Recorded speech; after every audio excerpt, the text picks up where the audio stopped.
Hello, everyone. Stratton J. Davis here, back with another interview of another baseball great from the past. Today we have with us Mr. Randy Johnson, who played for the Braves in 82 through 84. Also played in Japan for 2 seasons in Hiroshima and also in the Senior Professional Baseball Association. Mr. Johnson, thank you for joining us today. It was a privilege to have you on here. How are you doing, sir?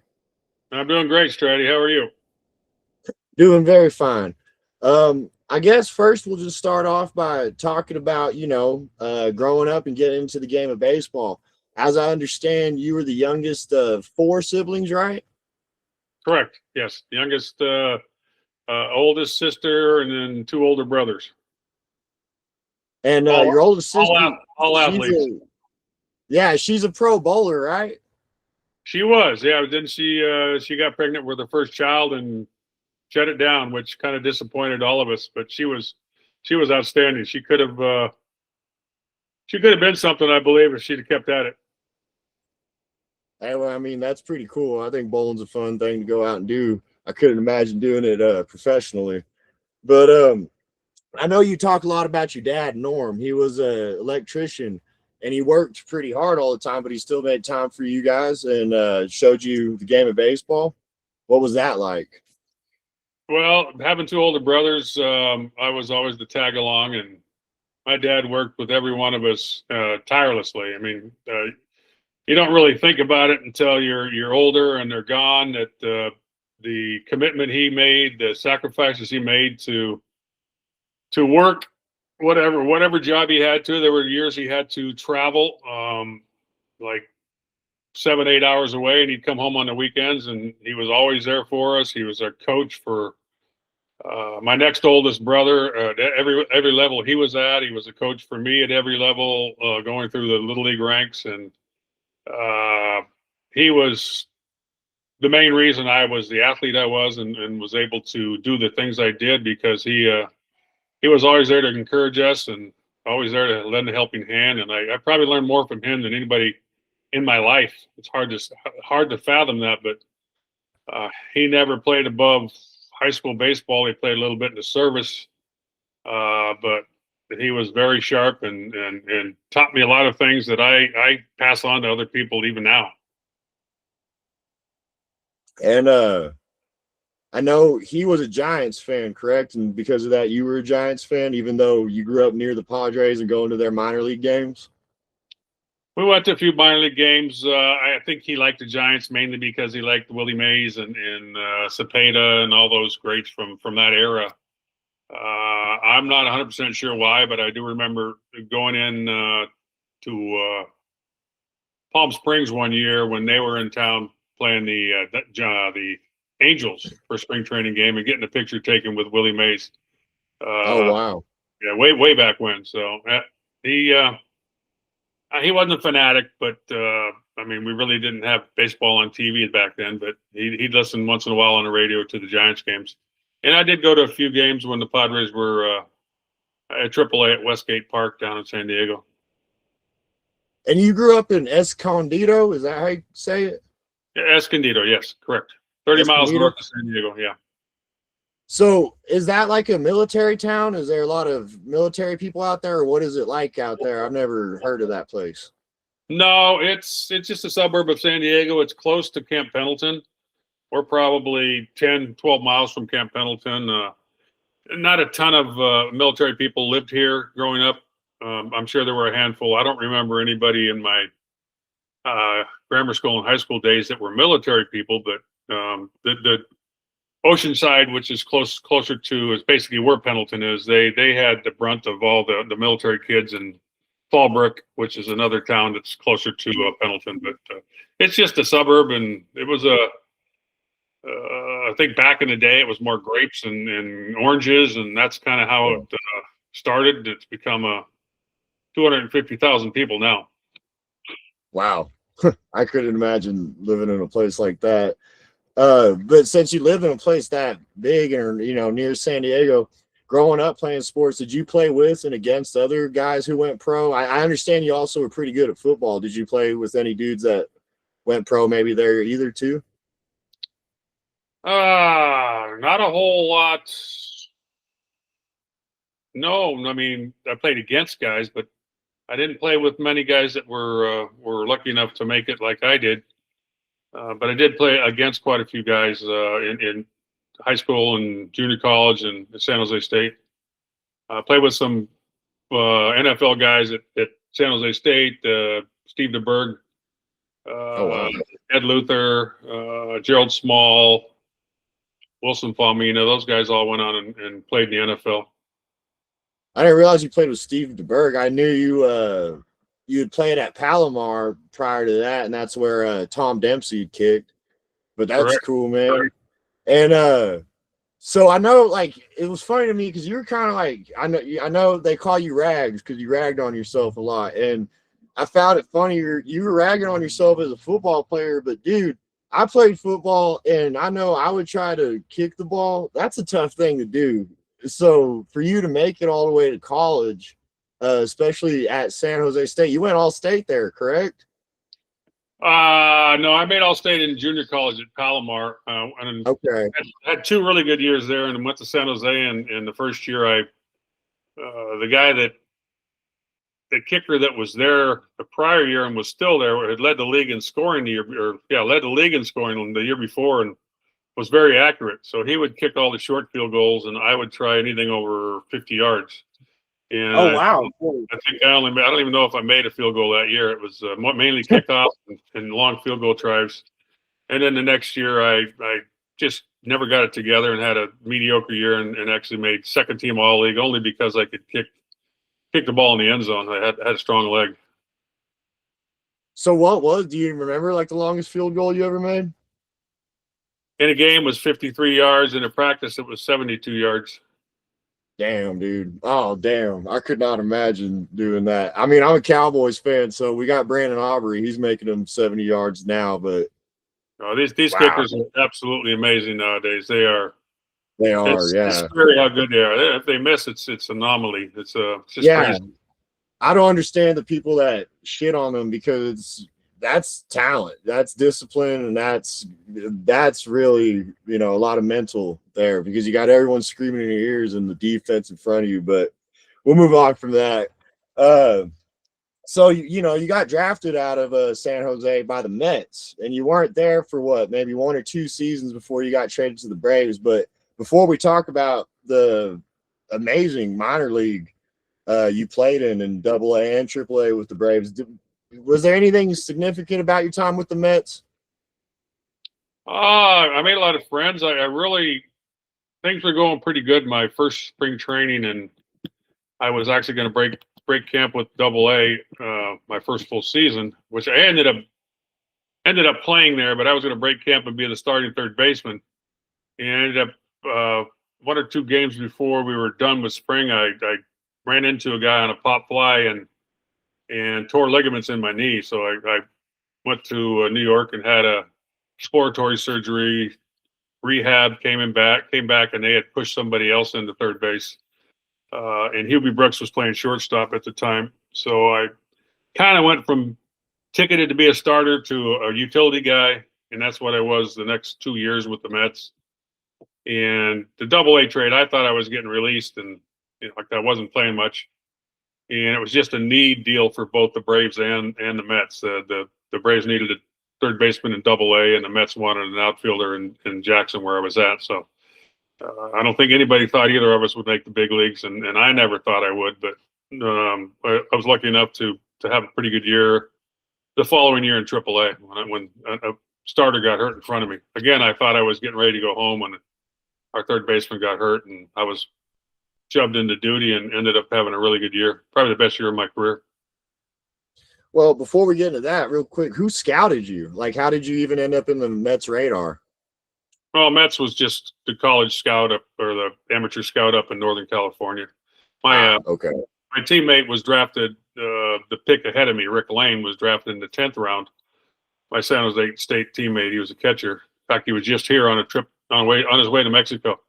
So he was drafted in the 10th round. I was drafted in the 11th round. We actually played together for 2 weeks that short season, and then 2 years later, the season I got traded, we played together for half the season in Jackson. And supposedly it was Hank Aaron made the deal, but I don't think Hank Aaron did a whole lot of scouting, but somebody in the Yeah, Braves. I had read that, and I had to even go read myself. Like, I don't know about Hank Aaron actually going out of the office much. So I'm sure there was a scout that was just covering some double A stuff and said this guy can play a little bit of third base. And that's it. Well, I have no idea who the guy was. Never found out. Nobody ever told me. So kind of curious. that is curious because, like, a lot of the times, guys I talk to, they do know. So that is curious to me. But going on to when you finally went to this Savannah, you were on a stacked Double-A team. I couldn't believe some of the names that were on there, and y'all were managed by Eddie Haas, who played himself back in the day. But you only played 54 games for Savannah that year. But I imagine you probably learned a lot, saw a lot, and had a lot of fun. So let me just ask, what was that first year with Savannah like, just experience-wise? Well, that was. I went there halfway through the season. I got traded. I had pancreatitis in Jackson before I got traded, so I missed probably a month and a half. Was just getting back into playing shape when the trade came down. Actually, I pitched for them on the side. They were thinking about trying me out as a knuckleballer, and that didn't work out. So I ended up getting traded, and then I played pretty much every day the second half in Savannah, and yeah, played along with some really good players. I mean, the Bedrosian and Sinatro. Who else? Milt Thompson. Yeah, that's the name that popped off to me. Yeah, we had to go. We went to the playoffs, and of course, I got hurt. I got hit by a pitch and missed the playoffs. Broke a finger, so I missed those playoffs. But yeah, that's how it was. I played every day there. Didn't do a whole lot power wise. I mean, I've lost 20 pounds from the pancreatitis, so I was not full strength. Until next year is when I finally got in shape and was able to play healthy.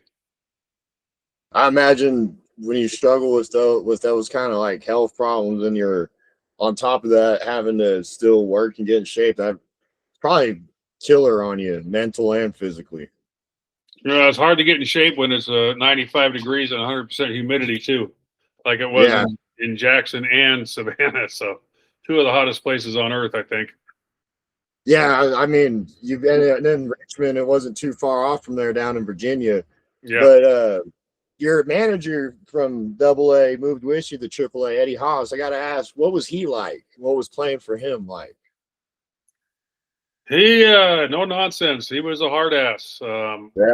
He put Brett Butler in his place more than once when Brett was a flashy, cocky player, and Eddie did not let him get away with that stuff. So he was a good manager. He was my Double-A and Triple-A manager, and I tell people he got me to the big leagues. He helped get me to the big leagues. And then the year he took over as manager, he got rid of me in the big leagues. So I feel no shit. Kind of tugging on how I like Eddie. I know I love the guy, but he got me there and then he got me out of there. So that's my story on Eddie. Well, you mentioned Brett Butler, and it's funny because I've talked to quite a few dudes who played with him and played against him, and it's either one way or the other. They don't like him; they think he was cocky, or they think he was like this great straight-laced dude. So, did he like change at some point after the Braves, or because I know he wasn't with the Braves for too long when he finally came up to the majors? He was always a little guy that I think he got cut from his freshman baseball team in high school, walked on at Arizona State, I think, and then he ended up going to someplace in Oklahoma, I think. So he was always, always told he was too small, couldn't, no power, blah, blah, blah.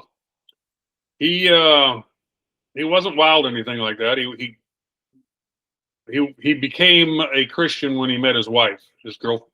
A girl in Richmond he met was very religious, and he also went that route, and He's cocky, which you have to be in the big leagues. But I've grown to know him and known him for 30 some years now, or 40 years now, and I love seeing him when I get a chance to. He's one of my favorite guys, and we had a great thing going in Richmond when he was leading off and I was hitting second. So one of the highlights of my career. Yeah, that's cool. And so I wrote all these names down because this was amazing to me. I'm just going to name some dudes you played against real quick. uh, guys that were fielders and dudes you had to face that were pitching in the minors. Cal Ripken Jr., Tom Candiotti, Willie McGee when he was on the Yankees, Bryn Smith, Jesse Barfield, Dave Rigetti, Mike Boddicker, Wade Boggs, Ron Washington, who you'd later go on to be teammates with. What was that like? I mean, I know I've talked to people and they say, it's a different level every way up, A, double A, triple A, but it's hard. It's a totally different game compared to college and high school. And so I guess my first question would be, what is the difference like going from single A to double A to triple A? But then also, what was it like getting to face those guys? And what kind of stories do you have from those days? The one thing I talk about a lot to people is the year I was in AAA in Richmond. That year in the International League, Cal Ripken played third. Wade Boggs played third. Cal was with Rochester. Wade was with Pawtucket. Now I'm drawing a blank on the third baseman for the Cleveland Indians. Was it Pat Tabler or? No, big, tall, left-handed hitter. I played against him in college too. Just drawing a blank. And there was Pat Tabler wasn't up yet. And then there was a third baseman for the Yankees in AAA that was the MVP of the league. So we had two Hall of Famers. Neither of those guys were the MVP of the league. I think Brett Butler was the MVP of the league. Oh, wow. Yeah. Yeah, but, I know y'all in the minors. Yeah, facing those guys, I mean, I faced Rigetti and did well off of him. Boddicker, I hit him really well for some reason. I wasn't intimidated in the minor leagues, but once I got to the big leagues, it's a little easier to be intimidated when we're playing every day, and you felt like if you had an offer, you were going to be out of the lineup. So when you made that transition, like obviously you go to spring training before you make your debut and all that. What was going to spring training for your first time like? Was it finally setting in that like, oh shit, these guys are the real deal? Well, yes, it's overwhelming. It's a mindset, and again, being cocky, I never really was. I mean, I wished I had been. I always felt like I was over my head when in reality I wasn't, and that probably hindered me more than anything. Is not feeling comfortable enough and thinking I had the ability to be there. But obviously, I competed for 3 years and did well and got better every year. And bad part about it was after my best year is the year I was my last year in the major league. So it was kind of hard to swallow in that regard. But yeah, it's a matter of getting there and getting comfortable and believing in yourself and getting a chance. So when Horner got hurt both years, I got a chance to play pretty much every day. And it was still hard because the press is on you about, you're not hitting home runs, you're not Bob Horner. And I said, no, I'm not. Nobody's Bob Horner. So yeah, it's I got to the point where I felt like I belonged. I really did. I mean, coming off the bench is one of the hardest things there is to do in baseball. And I still think, different situation, I possibly could have been an everyday third baseman. Maybe in the American League. Maybe I belonged in the American League back then. A little bit more of a finesse game, a little bit more breaking balls, which I was pretty adept at hitting breaking balls. Struggled a little bit with the heat, and it was supposedly the National League had harder throwers. The American League had more breaking ball guys. So who knows? I mean, I was lucky to play 3 years, and had I stayed healthy, I'm sure I could have played a lot longer. Well, we'll get into this more later because I have a question surrounding it. But I don't know what you think about advanced statistics. But I did notice if you look at your advanced statistics on defense, you were one of the top second basemen, and you're actually top 5 in second base and third base in terms of fielding range, or I forget what the specific stat was. But you were top 5 in 83 and 84 for second base and third base, separate years. I'm not sure if you knew that. So, yeah, that's something you can hang your hat on, man. I could tell you were quite the baller when it came to defense. Well, I don't know how to read those defensive stats, number one. So I know I just know a good number. I know what the good numbers are. I prided myself in being ready every pitch and trying to get to everything I could. I knew I had better range than a lot of guys. I did have my second year in Atlanta. I only had one error the whole year, which that was on a in-between hop on turf. So I basically went the whole year without kicking a ball or throwing a ball away. Yeah, quite a bit different than my next year where I got into a little bit of a rut and made a few errors. But yeah, I felt like I was solid defender. Not easy to play all those positions, but yeah. Yeah, in Fulton County, I'm not sure. Was that a turf stadium? No, it was a Boulder. It was a brutal stadium.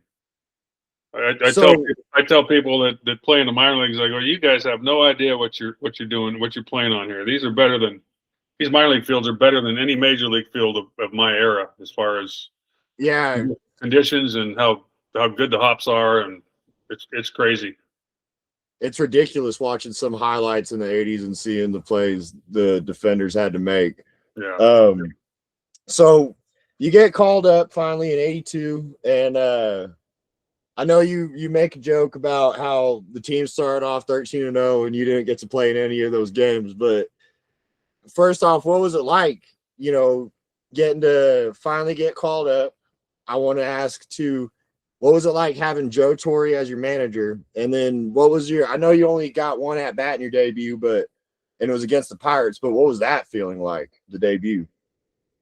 Well, just being there was incredible, and to watch that streak, it was even more incredible. It was electrifying. I mean, the crowd, the town was nobody expected it. I mean, I don't know if anybody expected us to be even in the top 3 or 4 teams that year, and we started off 13-0, obviously, and it was just fun to watch. I mean, I wish we had a stretch there where we lost 19 out of 21 games.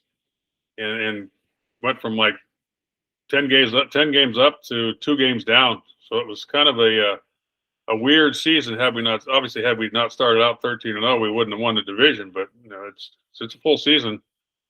Yeah, you take the good with the bad. But it was I mean, Joe Torre was awesome. Great players manager. I mean, it's the only one I had, so I can't compare him with any other major league manager. But he was the best. I mean, I loved it. Loved the guy. My first at bat, I was shaking like a leaf. Ended up, I see that Tom Griffin, I think is his name. I see him once in a while. I always say, I was right on you. I struck out on a curveball or whatever. So yeah, my leg was shaking. It felt like Paddlefoot up there. I don't know if you remember the comic. You wouldn't remember the comic strip Paddlefoot, but it was a dog whose foot was going like this. That's what my leg felt like the whole time. Well, talking about, in 82, how y'all's record was going up and down, I noticed y'all were really battling with the Dodgers that year. And, the National League, all those teams were full of stars. But what was it like battling with the Dodgers teams whenever they had guys like Steve Garvey and Fernando Valenzuela and Ron Say and the such? Well, shoot, getting to play in Dodger Stadium, which is only 2 hours from home here, and I don't think I played in a game that first year in Dodger Stadium. I can't remember, but I got to play there quite a bit the second and third year, and that was quite a thrill. Yeah, playing against those, the guys that had played together for 10 years, 10, 12 years, and getting to know some of those guys after the fact was special. I actually went to Steve Garvey ran for governor, I think it was, no, Senate last year. Yeah. No, it was Senate, yeah. Yeah, I went to a fundraiser here. He had the country club I worked for had a fundraiser at a person's house and got to see him again, and need to say hi. But yeah, amazing group they had there, and cool. We won on the last day, which was exciting as can be. Just sitting in the dugout in the clubhouse watching the Giants beat the Dodgers to go to the playoffs. So that was highlight. That was a big highlight. Were y'all partying after, like pouring out beers and everything? Yep, we had to sit there and wait till I think if the Dodgers would have won, I believe we had a 1-game playoff against them in LA. So we were sitting in San Diego, just waiting for the outcome, and yeah, we went pretty hard. Little hard. Oh, yeah. Little hard to get excited, as excited as I would have liked to have been, being I only had like 45 at bats that year. So felt kind of like an outsider, but it was awesome. It was, I mean, it's the only champion pennant you ever called. What was it back then? Pennant? No, division. Division title. Division. Yeah, but I mean I was listening to sports radio the other day, and they were talking about how many NFL coaches go without ever even winning a division title. Yeah. And it's probably easier, in my opinion, in the NFL to do that than it is in baseball. So, dude, just the fact that you got to be a part of a team like that, that's huge. But who were some of the dudes that you got close to on the team and, you had the most fun with? Or also, like, who were some dudes that you learned some stuff from playing the game with? Well, I probably hung around mostly with Bob Horner. When the young guys were up, Matt Sinatro and Brad Kamensk. Those were the guys I actually lived with and hung with the most. Didn't have a lot of great friends. I mean, my best friend Matt was mostly in AAA for all 3 years. So I wasn't really close with anybody. I was close with everybody, but not that close. I still stay in touch with Bob and Matt Sinatro. Steve Bedrosian I see once in a blue moon. But not that many guys I was that close with. Oh, really? They were all married. I was single. So makes sense. Yeah. And I've heard that about the majors, how, I've heard actually most dudes I've talked to say the minors is where guys are real close and guys get real tight knit and make the most memories. Whereas when they get to the majors, it becomes more like a job and you're thinking like, oh shit, next guy's coming to take my spot. So that makes sense. Yeah. I made a lot of friends in the minor leagues and quite a few guys I still stay in touch with. Were there any veterans that like took you under their wing in the sense of like teaching you the way or anything? Well, first year they get on you and try to put you in your place. But yeah, all those guys were good to me. Bob Watson, we didn't really have a hitting coach. I believe back then nobody had the title of hitting coach for the Braves. So Bob Watson was kind of the de facto hitting coach for us. He taught me a lot, and they all kept you in line. That's for sure. But I know you said Gene Garber was like a policeman. He was. Garber, yeah. He kept everybody in line, especially the rookies, especially the young guys. Yep. Terry Forster was a nice guy, great guy, funny. Pascual. Rafael. Yeah, tell me about Pascual. That dude seemed wild. He was the nicest guy. He just was a goofball. And that's, were you there? Wait, were you there when he got lost going around the? Oh, yeah. Oh, dude. So tell me, I gotta ask, since you were there, what were y'all thinking? What were y'all thinking? Like, where the hell is Pascual? I don't think most of us knew what happened because, the starting pitchers back then probably didn't show up till an hour before the game. So okay. I don't think most of us had the idea until they said Phil Niekro was going to start instead of Pascual. I don't remember exactly, but I'm not so sure we even knew when the game started that he was out still on the freeway looking to get back to the stadium somehow. So yeah. Oh man. So he actually had somebody had it stitched in the back of his jacket. I-285 was on the back of his jacket. I remember that. Did anyone have to like teach him how to drive after that? I can't believe he was driving. I guarantee he didn't have a license. Dude, that's crazy. I'm glad I got to ask you about that. Well, I want to talk about, 83, but now that we're talking about, stuff you got to be part of and witness to, I know you were in that big brawl with the 84 Padres. And I know it was an awful thing, but I always hear that story through journalists, through fans. What was it like as a player for yourself? Like, how did it start? Like, was there stuff already brewing between y'all prior in that season?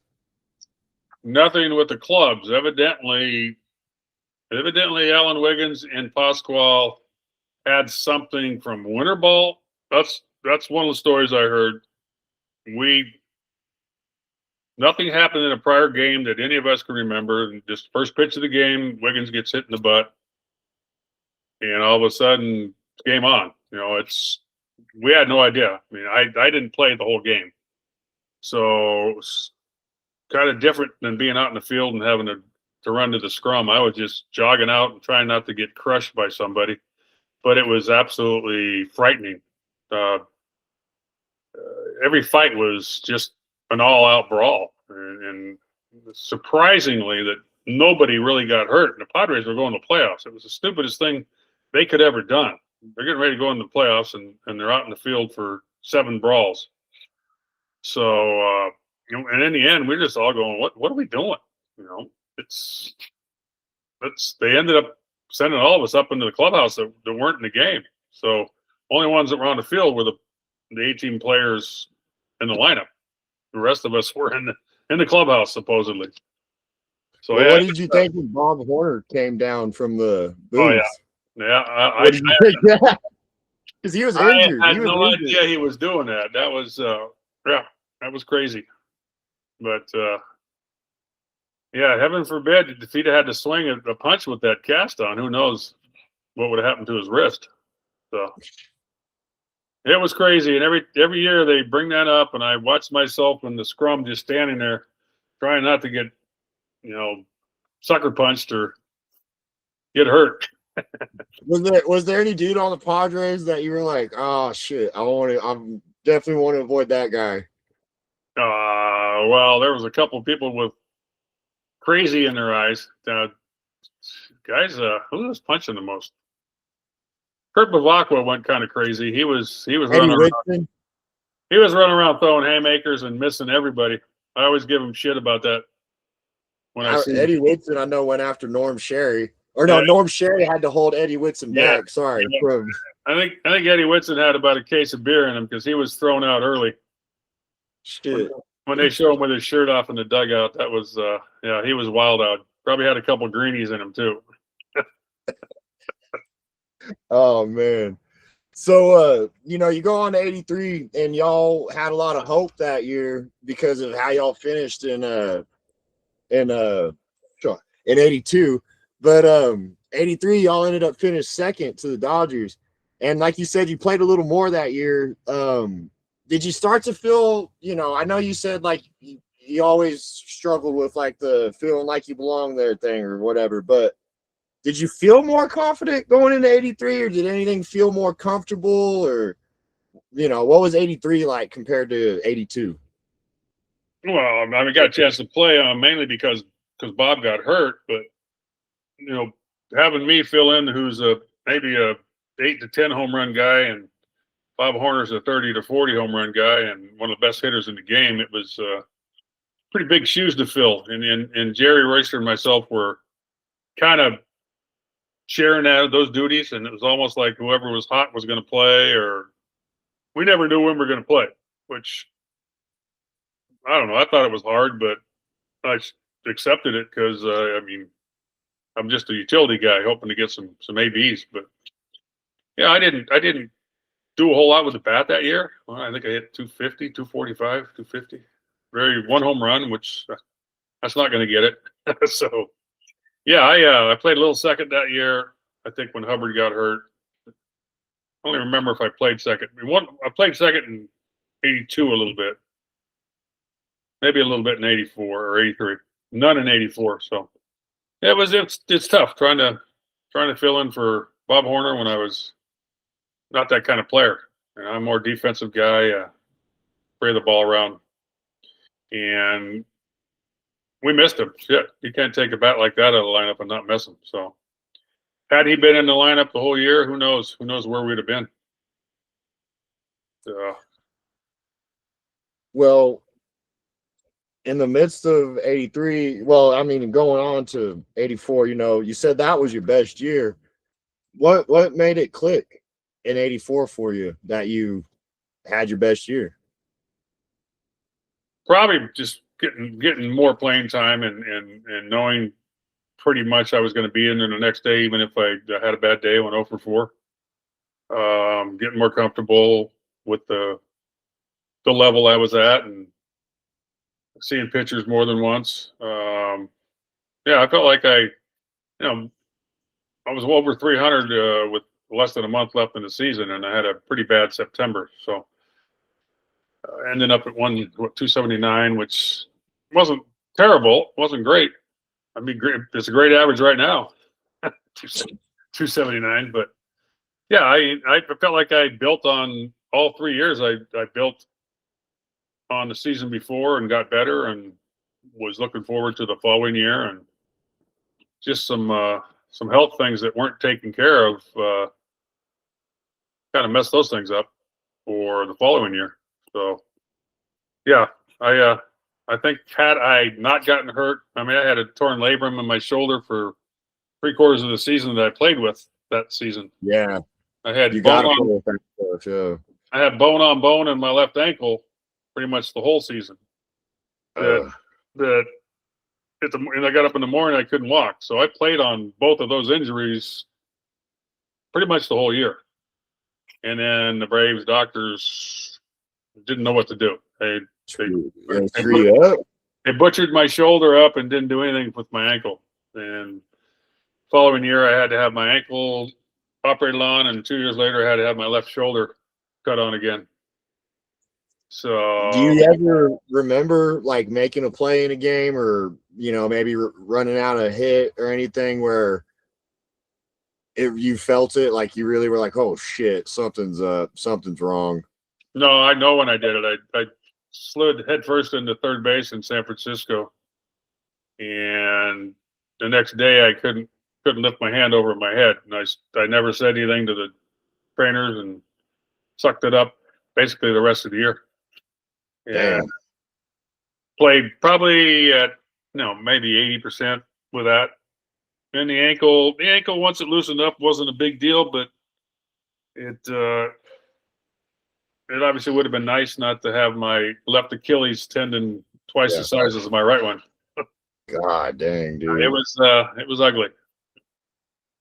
Well, let's go to a happier note.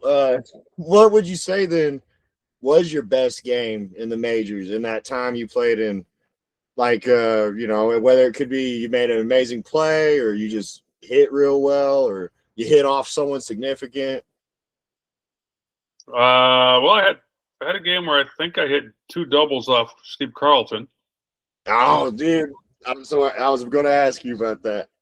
Quite a feat. I hit a double off of a guy named Nolan Ryan. Oh, yeah. That was a thrill. I actually did. It's fun to look back at some of the Hall of Fame pitchers I faced. I believe I got a hit off of Sutton. I don't remember if I did or not, but I did okay against some of those good guys. I hit a home run in the 18th inning in LA to win a game. Top of the 18th. Oh, wow. Yeah, I'm trying to think if my parents were there. I don't know if they were. But yeah, that was. I mean, I guess offensively, that was the highlight of my career. So Freddie Freeman just did what you did, walk it off in the 18th. Yeah, but I hit it in the top of the 18th. It's not the same. We still had to get 3 outs, and that was scary. But yeah, No, I couldn't imagine that. So yeah, well then, okay. That leads me to my next thing. Who were like the toughest dudes for you to face whenever you went up to pitch? Sorry, when you went up to hit. 2 guys that I didn't do much off were Tom Candelaria, and I liked hitting off left-handers. I just didn't see I couldn't pick up his ball. It was very deceptive to me. And then Alejandro Pena, who was a reliever with the Dodgers back then.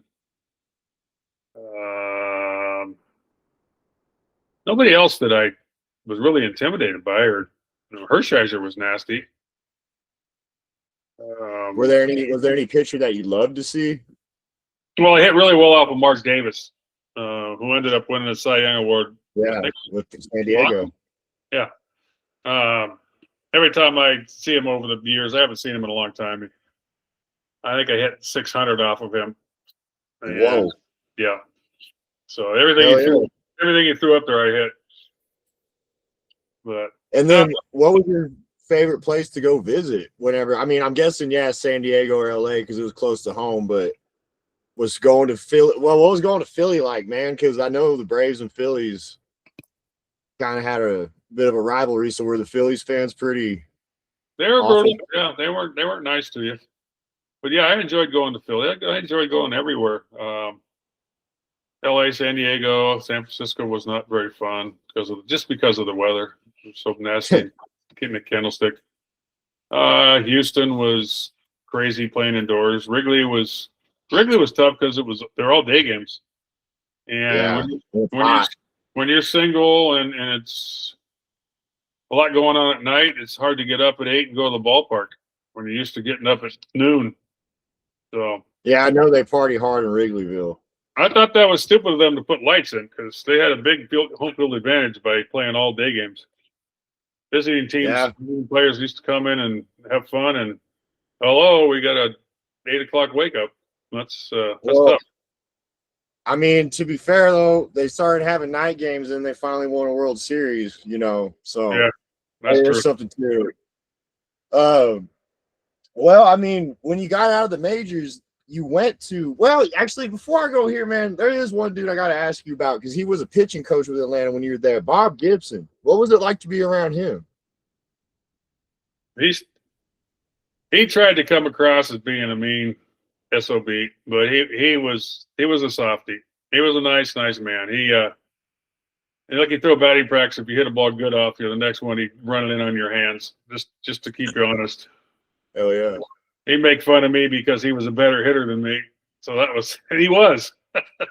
Yeah, he was a damn good hitter for a He pitcher, was especially. a top notch, one of the best athletes of all time. So yeah, he could make fun of me. That's okay. He's a scary, intimidating looking dude, so he could make fun of me too.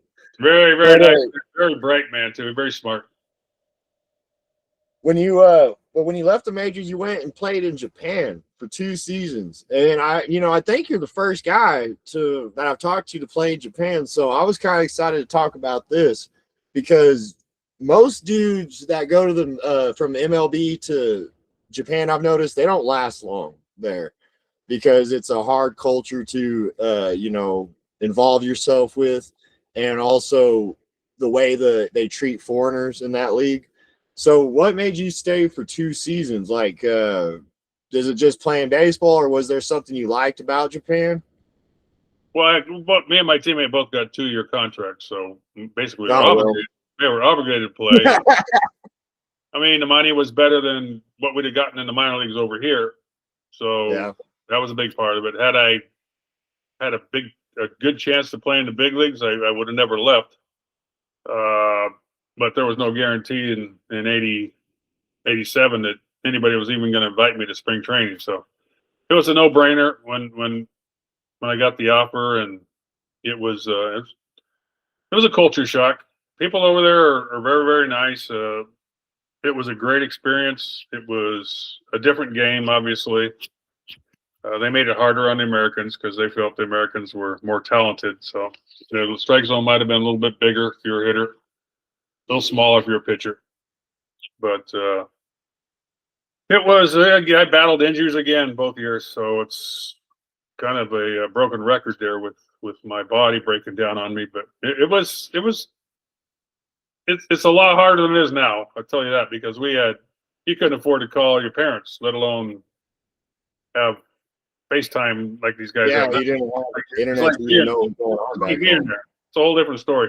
So you almost felt like you were just wasting your life away, 2 years of Yeah. your life being in another Did it country. get depressing? I'm Did sorry? it get depressing? Did it get depressing ever? Like, did it get really hard on you mentally? Nah, no, not. I mean, I had a girlfriend with me the second year who I ended up marrying. Hell yeah. And I had a teammate and his wife were there, so we had fun. Dude, I mean, we both would have rather been playing together somewhere in the States, but it was an experience, and we got to see a different part of the country or a different part of the world that we never probably would have saw if we hadn't played over there. So, and the people, like I said, it's a different culture. You wish people in this country were half as focused and Yeah. afraid of being out of line. It's a whole different. Discipline. Yeah, so exactly. There's no discipline anymore here. They still, you don't want to be the one that's to stick the, what they call it, the nail that sticks up. So Yeah. it was eye opening. I mean, it was, the cleanest country you can imagine, with more crowds. Every city is more populated, basically populated like New York, and everybody knows where they're going. Nobody gets out of Yeah. line. And it's Trains are clean. just incredibly clean, and yeah, it was fun. It was fun. I don't think I had a blast at the time, but I've been back a couple times scouting, and Oh wow, oh yeah. still have friends over there, and I do want to go back if I can before the end of my days. So I'm hoping I get another trip in. Well, I hope you do too, brother. How were the fans over there though? Like, because I've always wondered that, because I know like the fans in Mexico are different than the fans in America. Fans in Korea are different than the fans in Mexico. So what were the fans in Japan like? That, like I said, nobody yelled at you, screamed at you. Wow. They didn't tell you you were a bum. Each team has their own cheerleaders, even on the road, to play music. Wow. Every time you're at the plate, they beat on drums, blow trumpets, do chants. Like college football. Yeah, they're just nicer than us. Let's put it that way. Well, yeah, yeah. A lot People. of countries are, sadly, but Yeah. yeah. Yep. No. So you come back from Japan, and did you immediately go to playing in the Senior Professional Baseball Association? But wait, you went to spring training with Yeah. one team. Who was that? I went spring training with the Mets in '89. Yeah. And made it to the last couple, right? Maybe a week before spring was over with, and they traded for Tom O'Malley to play AAA in Norfolk. So when you were in that spring training, did you get to be around dudes like Lenny Dykstra and Doc Gooden and all them? No, Lenny was. Where was Lenny? Was he back? Was he in Philly already? I didn't go to big league camp, so I couldn't tell you. Oh, okay. I went to just minor league camp. Yeah. I got you. Well then, you went to the Senior Professional Baseball Association. How'd you find out about that? That's a league I've always been real curious about, because there's not much info on it. Yeah, exactly. I can't remember. I guess they're just asking around for people that were. I wasn't like you. I think you know that I wasn't old enough to be a position player, so I had to go as a catcher. Yes, sir. So, and I hadn't really caught a game since. Well, I caught a few games in the Braves organization because I was the emergency catcher, and I caught in the bullpen a ton. I hadn't really caught a game since probably Little League. So I just went down there and said, "Hey, I'm going to give it a shot," and ended up making the team. Had a blast. And your manager was Dick Williams, and I don't know much about Dick Williams, but I've heard a lot of dudes say he was quite the dude to play for. And I know you had a issue with him because he gave you, what was it? He said he gave you a bunt sign and you didn't see it. He evidently, one or the other, he gave me the bunt sign or didn't give me the bunt sign. I think it was the second pitch after he gave me the bunt sign. I didn't bunt or whatever it was. We were confused. We were mixed up. We got in the dugout, and I said I argued a little bit with him, and he got pissed off that I was arguing with him. And the next day, I got sent home. So I went home for like a week, and they didn't like the other guy they had, so they called me back, and I ended up playing the whole year or the whole 3 months with him. And then all the players told me I was right. Yeah. So did he really live up to his name? Yeah, I think so. Yeah. I'm sure he was a lot more. Yeah, it was in there. He didn't show it. He didn't rant and rave that much, but I felt his wrath. Yeah, I think a lot of dudes did. I've never heard much nice about him, but I want to ask good names on that team right there. Say it again. Yeah, the names on that team. Well, I was just about to ask that because so Ron Washington, Raleigh Fingers, Ray Burris, Odell Jones. I mean, shoot. I had it pulled up, but Toby Hara, Dave Kingman, Toby Hara, yeah, he should be a Hall of Fame. Mickey Rivers, Mick the Quick, yeah. Lee Lacy. Yeah, we had a really good club. So what was that? It was I don't know. Correct me if I'm wrong, because like I said, there's not a lot of info in this league, but just hearing all those names and like all the names of dudes that were on the other teams, like Steve Henderson was on a team I know, and Doc Ellis. Was it kind of like a beer league where dudes were still having a lot more fun than they would in the majors, or was it still competitive like it would be as if it were the majors?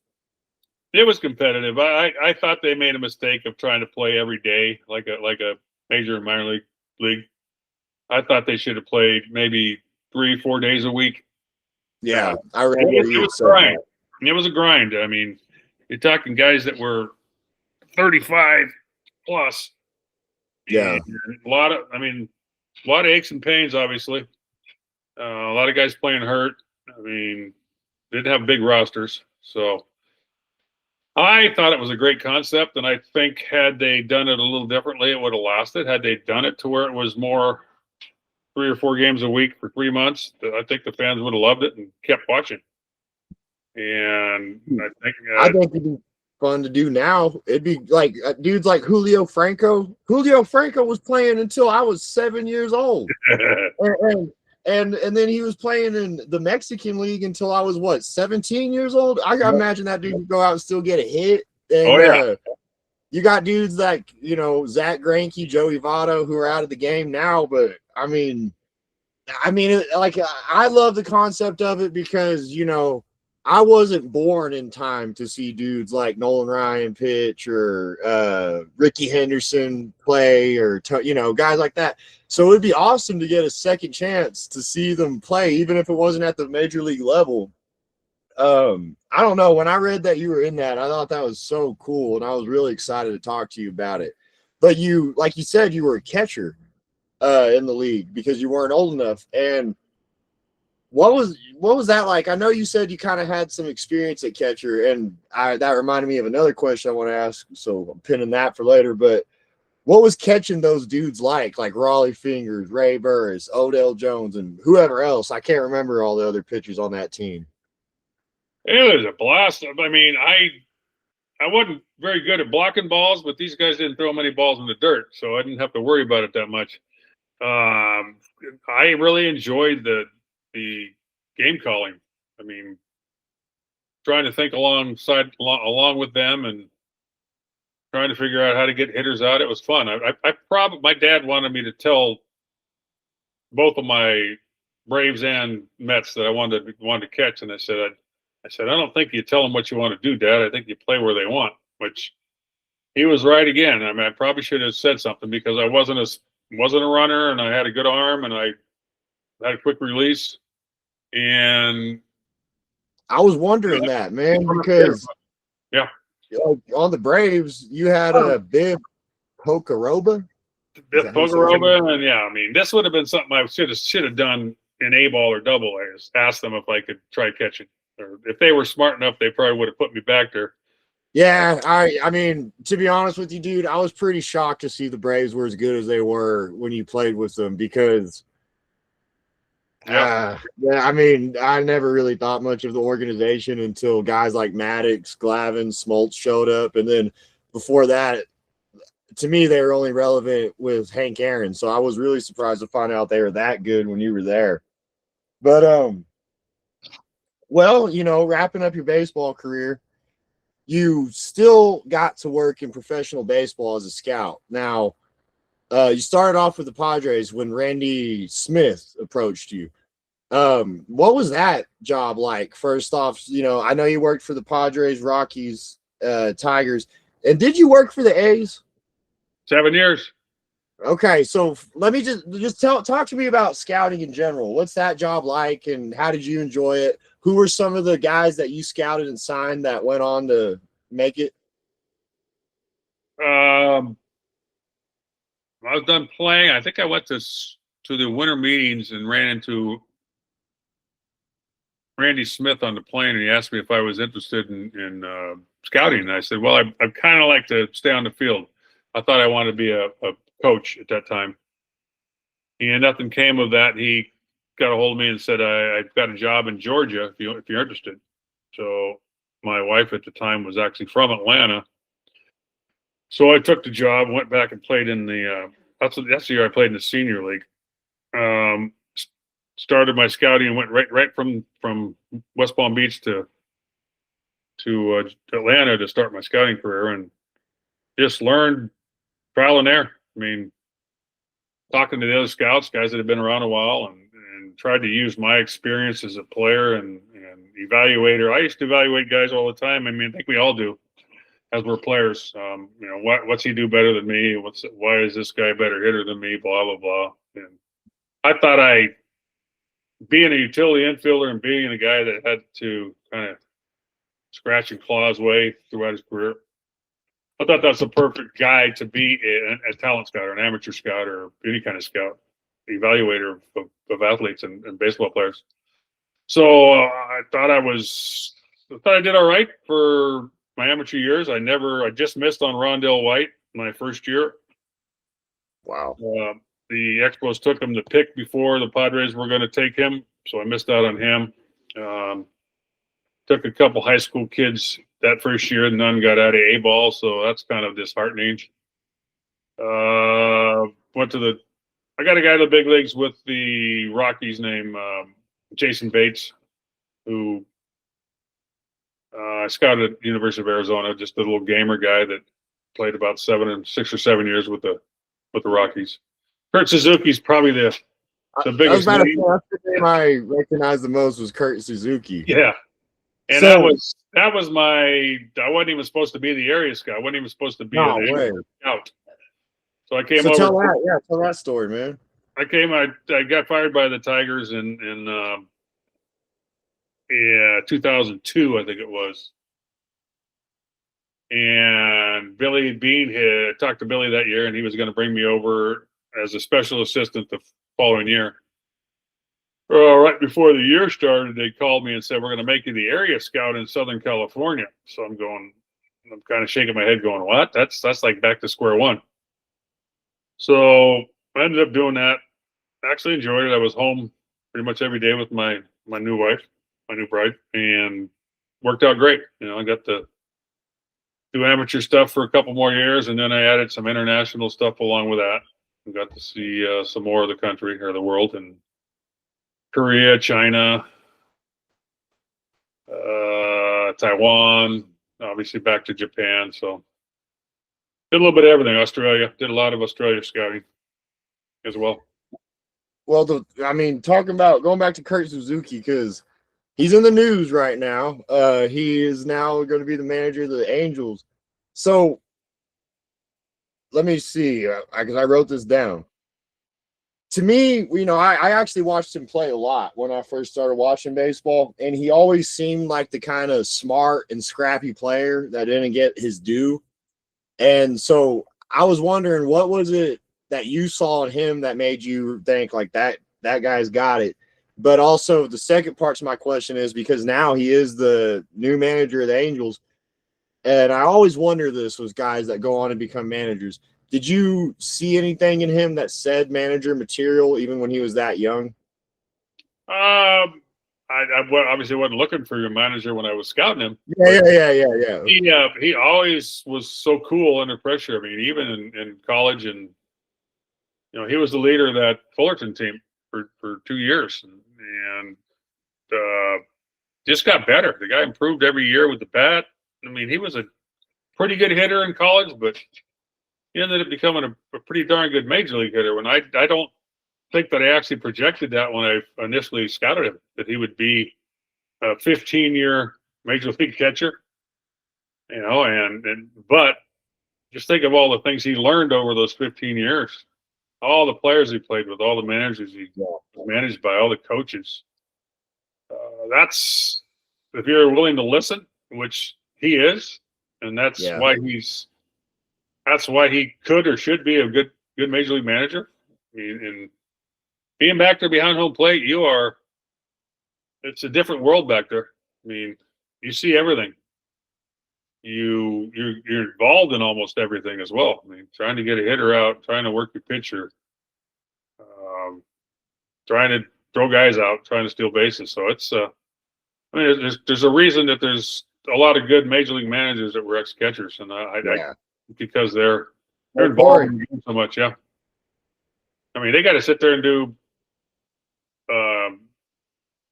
scouting reports on all the hitters along with the pitchers, and you got to know what every pitcher's best stuff is and what he's going to be able to get this guy out with. I mean, now they have cards. You don't have to do it now. They have game cards that they can look at. Which and that's bullshit, by the way. Yeah, it is. It is. Because, like, like, speaking as a fan, I'm a fan of the Texas Rangers. And this last season, their third base coach, Tony Beasley, they didn't do the cards out in the outfield, at least not that I noticed much. And their right fielder, Adolis Garcia, that dude should have won the Gold Glove. But just watching him play so much, you can tell this guy knows, like, his pitchers and the hitters they're going against and how those hitters might do. So he moves around every single pitch because he's thinking, all right, my pitcher might throw this pitch this time and the guy might hit it over here. And that to the average fan, they just don't think about that. Because when I talk to people about how tough defense is, outfield, infield, catcher, whatever, in baseball, they kind of scoff at that because it looks so easy in the game. But nah, it's every guy hits it different. Every ball comes in differently. You got to play every single hit differently. So that's cool to hear you say that. So, I mean, I guess that wraps it up in terms of like questions I had for that portion. But I do want to go back to one thing real quick. I know you said that they were trying you out as a pitcher, and you actually did pitch in one game in the Pacific Coast League. I don't want to talk about that. Well, I do because I gotta say this. I got one critique. You faced one guy, and everyone's gonna know his name, Barry Bonds. He hit a triple off you, right? Yes, he did. Yep. I know how you could have prevented that, dude, and I know what you should have done. Drilled him right in the neck or in the ribs. Yeah, do that, man. Yeah, right there. I had no idea where the ball was going. My arm was completely numb. I mean, I threw 80 pitches in 2 innings. 85 pitches. Man. Yeah. No, I couldn't wait to tell you that because I don't care. I don't want Barry Bonds on this show. It was you know what? It was a televised game in Phoenix, and I tried so hard to try to find that. Evidently, there's not a recording anywhere. I would love to. I don't know. It'd be painful to watch. I still have a twinge in my shoulder from that game. But I wish somehow I could watch video of that game just to laugh. Well, okay. Well, I do. This is the question I like wrap everything up with. But before I ask this last question, I just want to tell you, Mr. Johnson, thank you so much for coming on. This has been a privilege to talk to you. I hope, I can talk to you again soon. But is there anything you would like to say or, forgive me. There was one more question. I just saw it right here because, you worked for the A's. And I was kind of shocked by that because you don't seem to me like an advanced analytics guy. So what was working for Billy Beane like? That was all their major league stuff. They at that point, no analytics were really in the minor leagues or scouting. Okay, so you didn't have to deal with that bullshit. No. Paul DePodesta had his what do you call it? Formula that he used, and similar to what everybody's using now to evaluate, basically free agents. And then it started coming down into minor league free agents. And now it's in amateurs. They take the stats and blah, blah, blah, try to see if they're going to be a big leaguer that way. But no, we didn't know. It was normal. They've always had a good scouting staff. I mean, amateur wise, they've over the years done pretty well. I thought I thought the Moneyball draft was probably the worst draft of all time when they had Yeah. 6 or 7 first rounders and hit on 2 of them, and they didn't have the budget to sign the other guys, so they took lower end guys that would have been late picks and gave them money, or guys that they could get for cheaper, which I thought they should have either just taken guys that other teams were going to grab and give above slot money for. They could have kind of cock blocked some teams from getting those players. But no, I had a blast working for them. Good group of guys. Really took care of me. Did you ever go through Midland? Did I what? Did you ever go through Midland, Texas?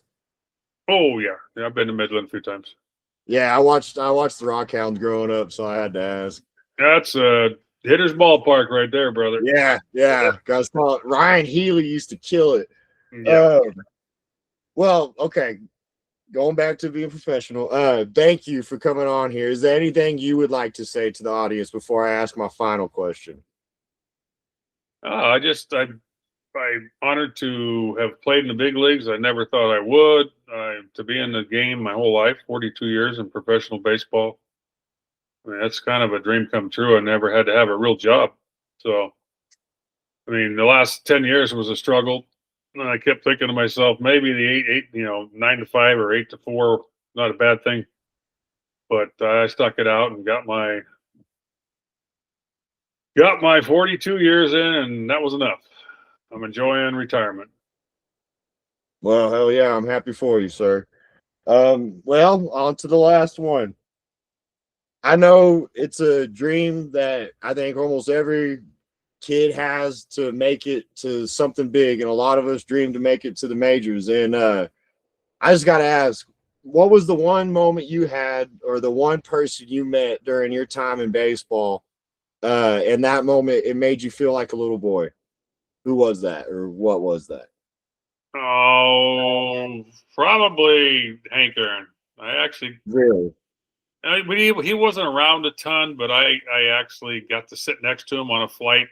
Or it might have been when I was getting sent down to Richmond. I don't remember, but sat on a flight and got to talk to him in first class the whole time. That was amazing. I mean, to see this man and what he went through, and the strength in his hands and arms was just incredible. And he was the nicest person.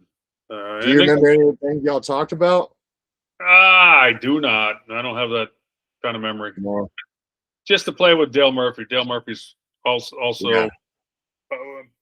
What a person. I mean, Also should be in the Hall of Fame. I hope one day he gets in. He's a Hall of Fame man.